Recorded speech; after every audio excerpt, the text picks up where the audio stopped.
बल्कि कुछ समय पहले उनका बच्चा जब बेबी स्ट्रोलर में बैठा था तब वो स्ट्रोलर सड़क पर चला गया और उनके बच्चे की एक्सीडेंट में डेथ हो गई और वो अब तक उस सदमे से बाहर नहीं आ पाई हैं। अब जीसू को ये सब जानकर काफी बुरा लगता है। फिर जीसू इस टीचर के साथ ही नीचे चली जाती है। इसी दौरान ये टीचर एक आदमी से टकराता है जिसके पास से एक ग्रीन टेप गिर जाती है।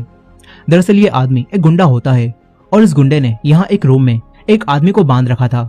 ये गुंडा उसे खूब टॉर्चर करता है और उसे फोन में कुछ दिखाता है, लेकिन उस आदमी को कुछ भी याद नहीं आता और ये देखकर इस गुंडे को गुस्सा आता है। वो उसे और भी ज्यादा टॉर्चर करने लगता है। वहीं दूसरी तरफ हम फिर से ओनियो को देखते हैं जो कि अपने सौतेले भाई के साथ रहती है। उसका भाई उसकी बहुत केयर करता है, लेकिन उन दोनों में ज्यादा नहीं बनती, इसलिए ओनियो यहाँ से बाहर चली जाती है। बाहर ओनियो को वही गुंडा खड़ा मिलता है। ओनियो मूड ठीक करने के लिए उससे बातें करने लगती है। दूसरी तरफ युनसू अपने रूम में बैठकर गेम खेल रहा था।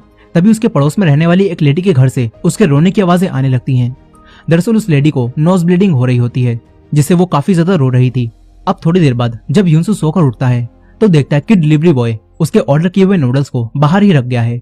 युनसू उन्हें उठाने के लिए बाहर जाता है, लेकिन किसी ने उन्हें फेंक दिया था। अब तभी युनसू को अपनी वही पड़ोसन दिखती है जो कि अपनी ही बिल्ली को मारकर खा रही थी। युनसू ये देखकर काफी डर जाता है और तुरंत ही अपने रूम में घुस जाता है। तभी वो लेडी उसके दरवाजे पर आती है और कहती है कि दरवाजा खोलो, लेकिन युनसू दरवाजा नहीं खोलता। देखते ही देखते उस लेडी का चेहरा बदलने लगता है और उसे नोज ब्लीडिंग भी होने लगती है। तभी वही म्यूजिशियन लड़की अपना गिटार बजाने लगती है और उसकी आवाजें सुनकर ये औरत उसकी तरफ चली जाती है। तभी युनसू एक पाइप लेकर उसे मारने बाहर आता है, लेकिन उसे यहाँ वही गुंडा मिलता है। युनसू उससे पूछता है कि क्या तुमने यहाँ किसी अजीब औरत को देखा है, लेकिन वो गुंडा मना करता है। अब तभी ही युनसू यहाँ पर बेहोश होकर गिर पड़ता है। वहीं वो औरत उसी लड़की जीसू के रूम के बाहर पहुंचकर गुस्से से उसके दरवाजे को तोड़ने लगती है। ये देखकर जीसू काफी डर जाती है। वो उस औरत को मारने के लिए